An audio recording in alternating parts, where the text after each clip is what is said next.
So welcome. Today we're very fortunate to have Philip Chapman with us. Phil is one of Australia's leading retail industry experts. He's got a specialist focus on the leasing challenges and opportunities that are faced by tenants in the retail sector, and most particularly pharmacies. So Phil is the founder and the chairman of Lease1. Lease1 is Australia's only retail shop lease consultancy, and it provides a tenant-only representation service. So Phil is not playing both sides of the fence. He is very firmly on the side of the tenant. And Lease1 has actually been recognised as an industry leader. It's an endorsed service provider by the Pharmacy Guild, and the Australian Retailers Association and the members of the Franchise Council of Australia. I think the fact that he's got the stamp of approval from the Pharmacy Guild says a lot, because that doesn't come easy.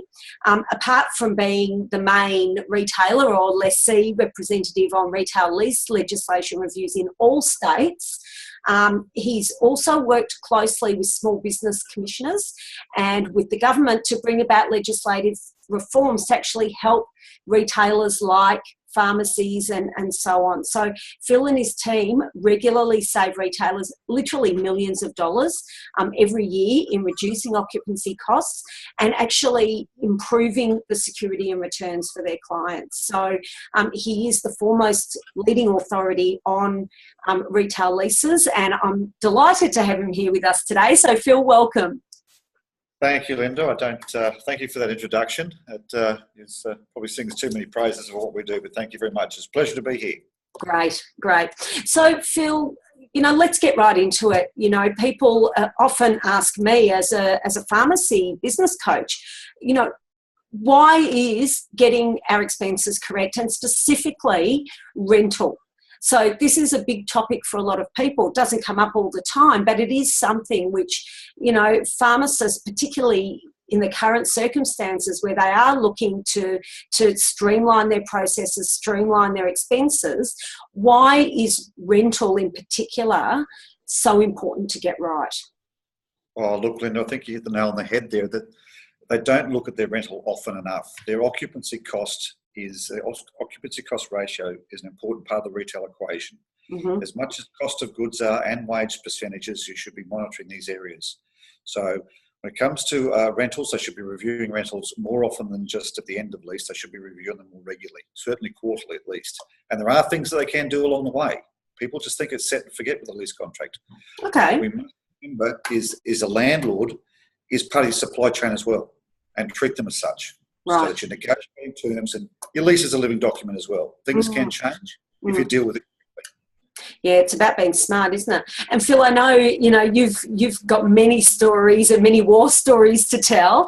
I'm curious, back in the day when you perhaps hadn't been doing it as long, what was the light bulb for you around getting the rental right? What led you to this point?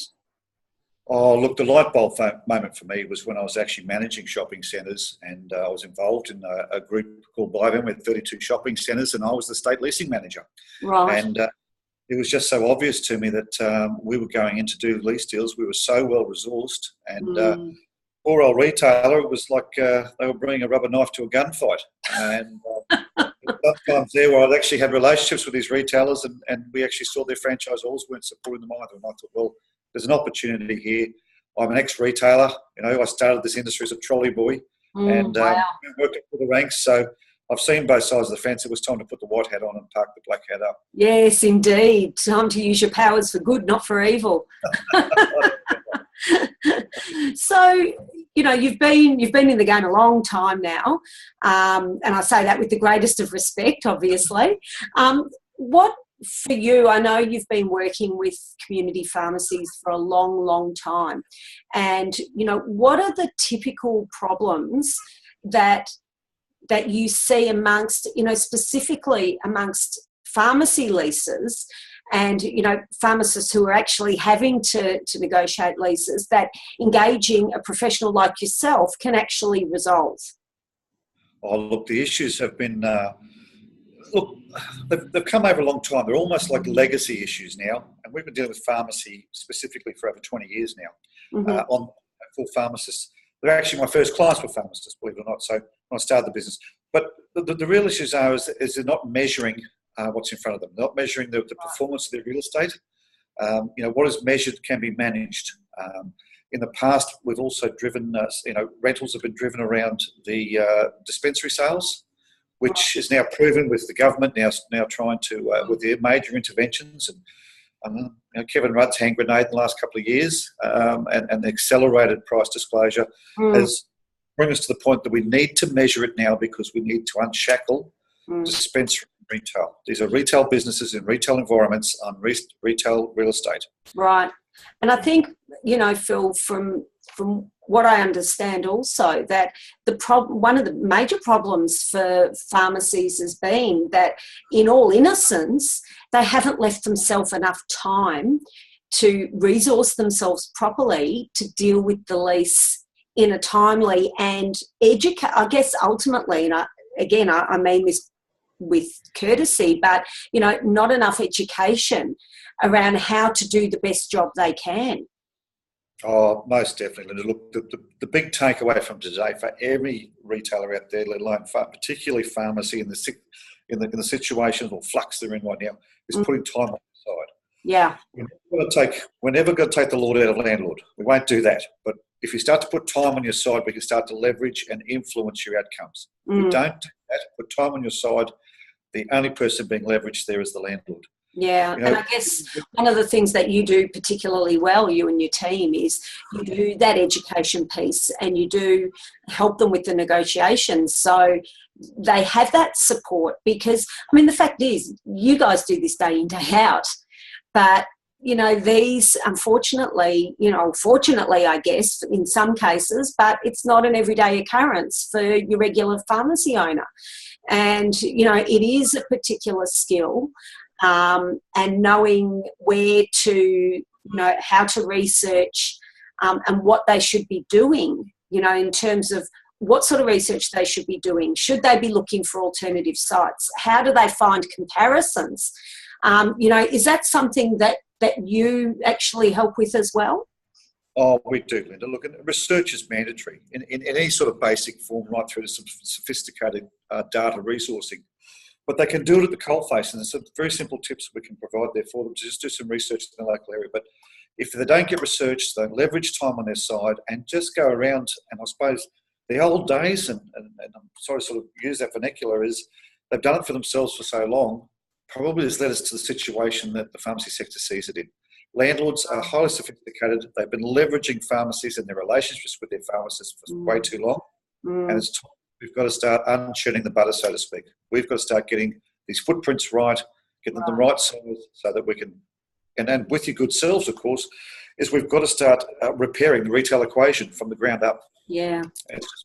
It's really unfortunate because, community pharmacy, as we both know, are very dear to our hearts for reasons more than commercial. And, there's such a contribution that they make to the community, and they need to survive and thrive for the sake of the community, as well as, running a streamlined business and having a great lifestyle.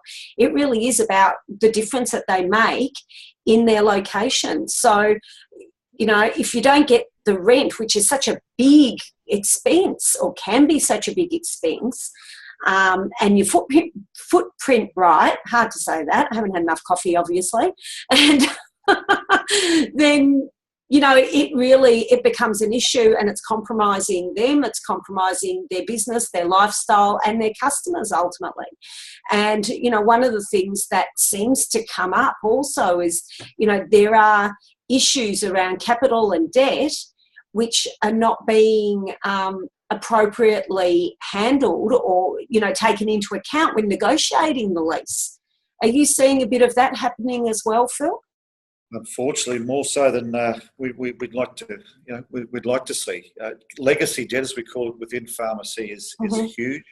We're seeing, look, the elephants in the room. The banks are sometimes earning more money than the landlord and the pharmacist put together. Yeah. But not addressing the capital, not addressing the size and fit outs and all those before negotiations done, is led us down that path. we need to understand what we're going to spend or reinvest in the business and put that on the table as a very powerful negotiating tool. Right now, the practice is negotiate a great lease deal ourselves, and then we'll talk about how much capital we're going to spend. The horse is bolted. And a great lease deal is shattered because of the capital costs. And then the finance comes over the top, and the poor old pharmacists have locked themselves into a long-term lease on a return on investment that's just not sustainable. Terrible. Yeah, it's a terrible situation, and it's one that can be avoided with the right knowledge and support. So, what are some of the, perhaps, I don't know if it's a case study or an example that you've got of a situation where, working with someone like yourself has actually had a very beneficial outcome, and what are the benefits of using a lease negotiator rather than trying to manage all that yourself? I suppose the big one is that we could leverage the lessee's pharmacist relationship and situation. The landlord is highly resourced. They spend hundreds of millions of dollars, in employing lease executives, research clerks, all sorts of things. We can tap into that and those resources. But we've also been able to create the benchmarks. We've got the pharmacy rental reports, etc., that are tools that we've been associated in delivering. But also then too is measuring what they've got. Now the case examples, there's probably hundreds of case examples just like this one, where we've gone in there and looked at their footprint's too big. They're in 450, 500 square metres. They only need 280, 300. We're able to shrink the size down. I get a hell of a lot of pushback because I say, but hang on, I'm paying more per square metre now than I was before. But we've taken $200,000 or $300,000 a year off the bottom line of their rent. Wow. They've actually got their stock in their sales, their proportion display and merchandising right, which is where you come in. Their stock turn starts to improve, cash flow starts to improve, and the retail equation gets back to where it should be. And we start to see more profitability. But that's only, we're going to do it from the foundation. We need that extra support to carry on from there. So tell me a bit about that. Well, the support we need is people like yourselves. We need retailers and retail specialists who are going to come in and help with the front of shop. We can get a great lease deal. We can certainly put the capital on the table, can leverage time and do all those things. But after that, it's what they do in driving that increase in sales. Now, if you've got a lease that's has a factor in it that's going to increase rental by 3%, 4% per year or CPI, you need to be punching a couple of points above that just on your front sales each year to be in front of that wave. Factor into that you're going to have wage increases of a couple of percent. You need to have drivers in your business to drive those sales up. Because I need to see occupancy costs come down over the critical path of the lease. Otherwise, 3 years' time, they'll see OCR going up again. And they'll think it's a problem. It ends up being a false economy, doesn't it? It certainly is. It's interesting. So Phil, I know in talking to our clients that there are some not fundamental, but I guess common questions that I get asked about, engaging external lease negotiators. And, one of the things that my clients often will say to me is, well, we've always done it ourselves. Why would we pay somebody to actually do that negotiation? They can't possibly have the same degree of, not input, but I guess it's involvement or awareness or understanding as I could possibly have myself, having worked with this landlord or knowing my location or, whatever it might be. What are your thoughts on that? Well, look, first of all, there are people who are very savvy in this area. I'm not saying everyone's going to be in the same boat, but the things get down to really is being able to leverage the relationships and step aside from them and take the emotion out of it, one. But two, what I often will say to people, as a guild member, we'll look at their numbers for free. We'll give them some advice, and that's no obligation. And quite often, we'll say, look, go and get the best deal you can and come back and we'll have a chat about it. And then, hey, that's a great deal, or hey, you need some, we can do better, or we believe we can do better. And that's why we operate on a performance basis. If we don't get better deals, we don't deliver, create and capture value, then there's no fee. So it's quite a good thing. Well, after that. So it becomes a win-win situation, doesn't it? You know, we everybody have, invests yeah. literally. Yes. Yes, which makes sense. It makes sense, and it makes sense that, you know, you stand behind your service and what you do. And, you know, I'm interested also that, you know, we need to test and measure the return on investment on everything, including, you know, if you're engaging a professional to help you. So how do we test and measure to see the ROI and the other benefits of engaging a lease negotiator, someone like yourself, Phil? Well, straight away, we're always going to talk first and foremost about not so much the landlord's measures of success, which is a rate per square metre. We're going to talk about your sales volumes first and where are they going, and start mapping your lease, or what we like to coin the phrase is back mapping. We want to look at what the last day of your new lease is going to look like, what do your sales look like on that day, and go backwards. And then we can talk about two areas and quite simple measurements, and that's your benchmarks on occupancy cost ratio, your rent, price rent to front of shop sales, retail sales, and retail sales per square metre. Now, if we measure those two and you're within benchmarks, then you're on a good wicket. If you're outside those benchmarks, then certainly there's some remedial work that needs to be done, and some further research needs to be taken, and some more input into the relationship and how we can change that for the future. Okay. So how are these benchmarks, how are they actually calculated? Is that based on research, or what is that based on? Well, most definitely it's on research. 20 years of doing pharmacy leases, we're using our database, but we work closely too with the Guild Digest. When we've got rental reports, which we're updating again this July, with National Secretariat, we rely on that hard data from the digest, plus our data out in the field, as well as calling on the resources of some of the big wholesalers out there as well to bring in some of their core data as well. So, when we talk about front of shop benchmarking of between 10 and 12% occupancy cost, it's a real number, and it's a number we can take to landlords, and you can stand on that and bank it. Well, see, that's critical, isn't it? And, one of the things that we've talked about is, the benefits of using a lease negotiator to save you having to, how would a regular pharmacy owner be able to find out that kind of information from those kind of sources? It's hard to do that research on your own.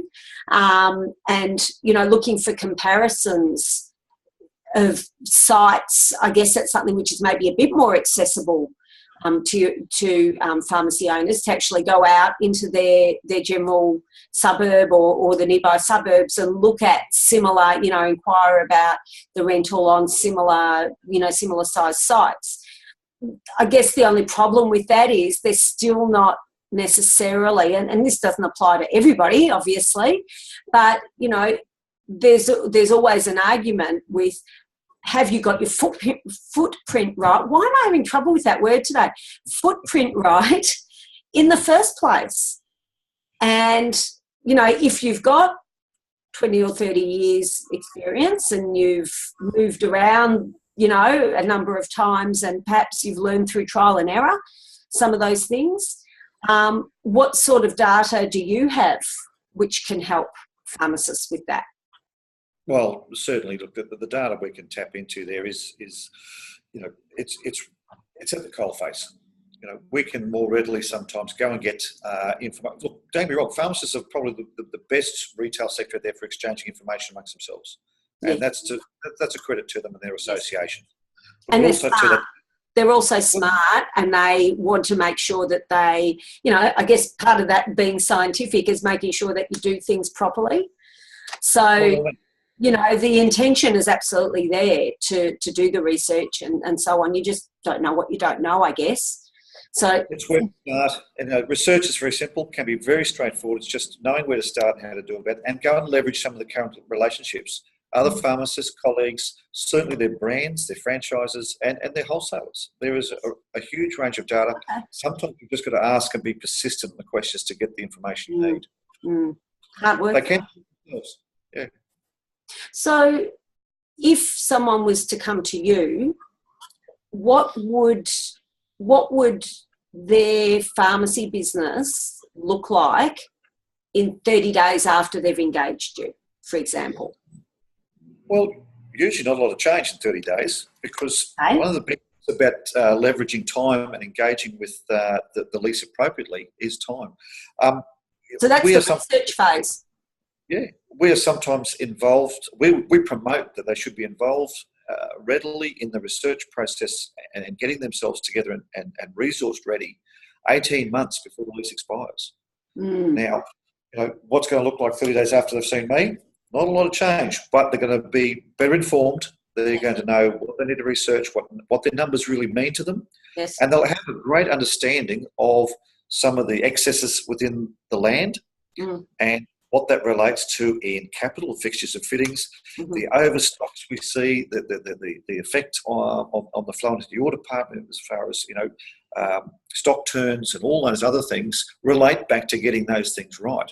The rent falls out of the sky from there, really. And when I say falls out of the sky, you get the footprint right, we get the benchmark right based on your sales, and we reverse engineer what the rent should be. It's really about your business volumes. So what we don't see is the planning and projecting or budgeting their sales map, and that's just really disappointing. So yes, that early phase you really want to be happening 18 months before, not 6 months before the lease is due to expire. I'm guessing that first 30 days is going to look a little bit different if you've got 6 months to run on your lease than if you've got 18 months.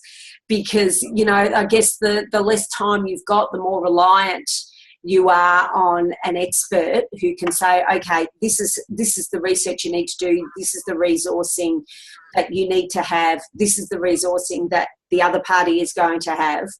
And so these are some of the things you need to watch out for. After 90 days, presumably you're into the negotiation phase. Would that be right at that point? Most definitely. Certainly have to be engaged on a file.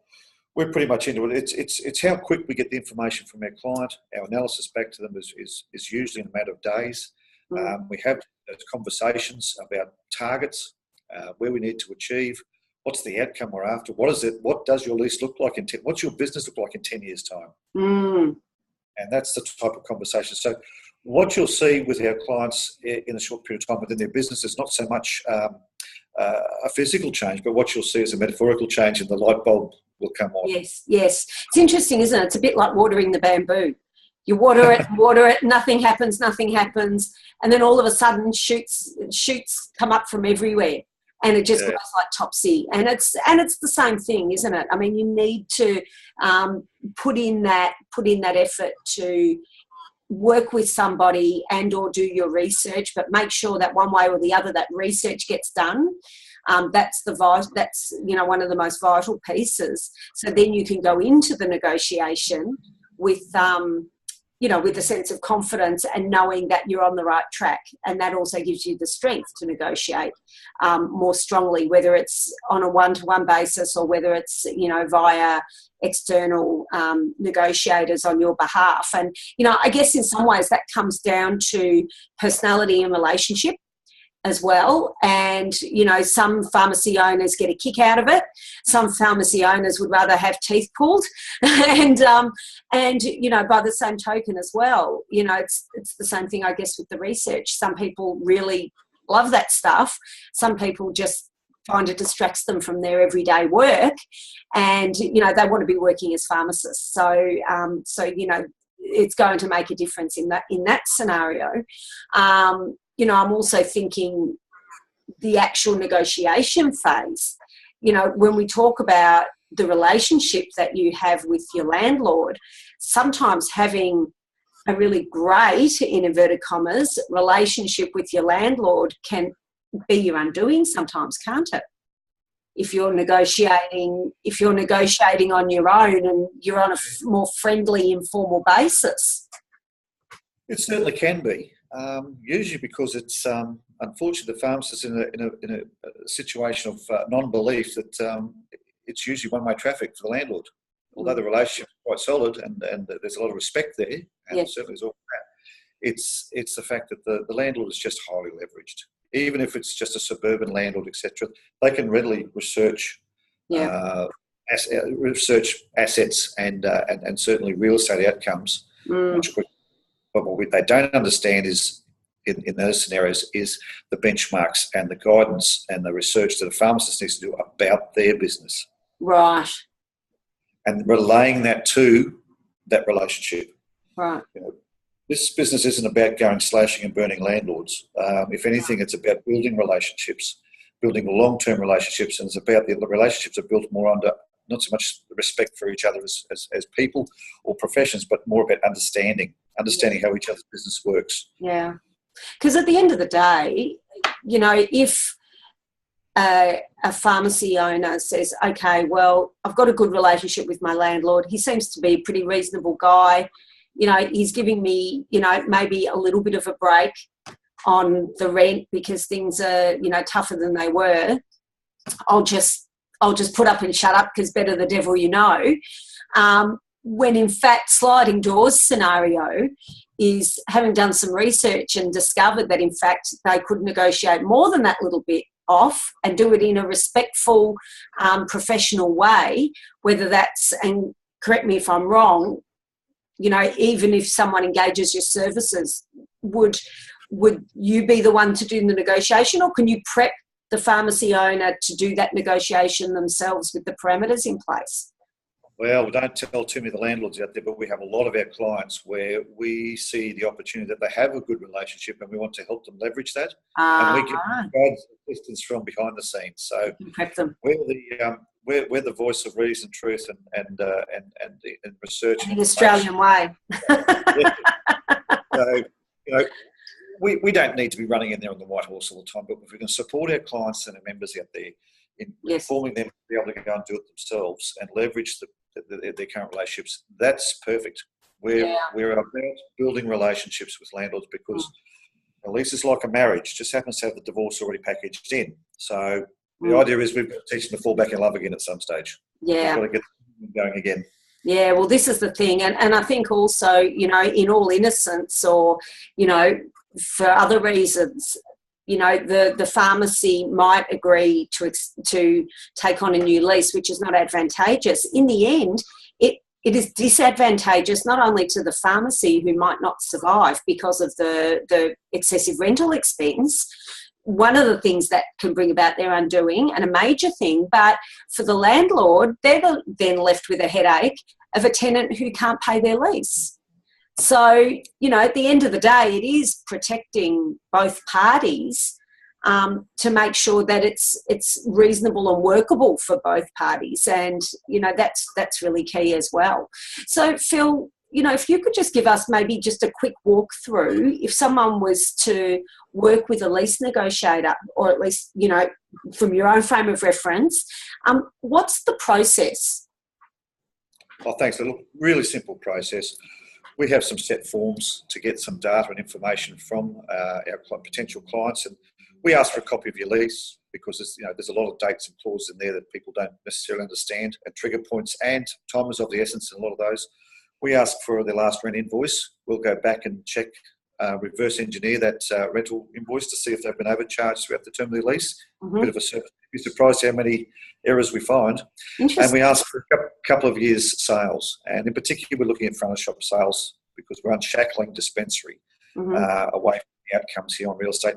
Those three things, we can come back with some recommendations on what the occupancy cost benchmark sales per square metre look like now and what they should look like, and some recommendations. And we'll underline that with a critical path recommendation on their lease. Once we've got those, it's a conversation about those numbers. Are they confident doing themselves? What's their relationship like? What's the future of their business look like? So there's a few important questions there of where they want to go. What's branding doing? Is their market pitch right? Is their location right? What are the location rules under the ACPA Location Rules Guidebook tell us that we can do? Is there opportunity to create or capture value? After that, that's always no obligation. After that, if they seek to follow our recommendations, they can do it themselves, give us a call. We're happy to give them some back support, or they can engage us to do it. And it's a simple, complete our engagement form, our upfront engagement fee, and then we get about the job and report back to them regularly. And quite often, they are a vital tool in the relationship there. We'll bring them into the negotiations when we need as well. So the outcome is one that's it's a team effort, and our client is a valuable part of that team. Absolutely, absolutely. And, at the end of the day, they're the ones that are going to have to come into the shop, leave the shop, have the relationship with the landlord ongoing. So, I'm sure it's very comforting for the pharmacy owner to know that they're integrally involved without, but still have the support. And I think, going through that process with somebody, supporting them through it in whichever format suits the pharmacy owner, and the fact that you've got that flexibility across a range of how you offer your services is really beneficial for them, and will give them that comfort that they are in good hands, that they know what they're doing, that they understand their lease and they understand what they're signing up for. So once they sign on the dotted line, there's no heart sinking to your boots. There's, a sense of, well, this is the way to go, and I know what this is going to look like. I know what impact this will or won't have on my business. And the side benefit is that they've had the opportunity to actually think about, well, where do I want to take my pharmacy in terms of, what are the key factors? What are the important things? What do I need to do to justify, having this shop and paying this rent, so I'm providing the best possible service to my customers, so I'm able to earn a decent living and have a great lifestyle, which we're all entitled to have. Everyone works hard and deserves to have that. So for these guys, my picture, I guess, is that engaging yourself, Phil, or someone like you actually gives them that comfort and confidence, and in some ways a set of skills, I guess, either honing the ones they've got and learning some new tactics, or developing an understanding and a different mindset around expenses and how to actually look at them on a broader sense too. So it further enhances, I guess, in a way it's a bit of business education too, which is another bonus. And we all like to grow as people and as professionals, and I know pharmacists typically do have intellectually inquiring minds, so turning that in that direction is really, it's beneficial for them, it's beneficial for their business, but it's also personally satisfying, and to know that you've got the right people on board to help you is a really critical part of that. And I know that many pharmacists respect that and are aware of that. So, Phil, on that basis, I'm just wondering if there's anything that you could offer our, I was going to say listeners, but we've actually got viewers today, our viewers today, many of whom are clients of Pharmacy Profit Secrets, but, we'll also, if you're happy to extend it to other people who have been watching this interview, would be very keen to hear what you could offer. Oh, look, happy always, Linda. And look, we'd like to extend an offer to all your members and your affiliates, is to contact us, come to our website at lease1.com.au and fill out the contact us form, and we'll come back to you. We'll send you out a request for some information, and we'll do a complete review and benchmark of your lease with some recommendations free of charge, no obligation. And we'll put that in a small report form so that you can take that with you for something tangible, and you can then have a little bit of guidance, a little bit of understanding, and learn a bit more about your lease for the effort. And we implore that, because the more informed the market is, the better the outcomes. I might help a dozen people, 24 people with free advice, but if they're not stubbing their toe and paying stupid rents, then it's helping me with clients who I'm trying to get rents reduced. So it's a fluid market, and becoming more informed is helping the rest of the fraternity as well. So I extend that out there, and Linda, look, always a pleasure to work with you and your team. Likewise, thank you, Phil, and do appreciate your generosity as always. So this has been Phil Chapman from Lease1, who really is the foremost authority in pharmacy leases. So I do recommend that you get in contact with him. And he has been interviewed by Linda Miller, Pharmacy Profit Secrets. And no doubt we'll talk again soon. Okay, thanks, Phil. Thanks, Linda. Bye, everyone. Signing off now.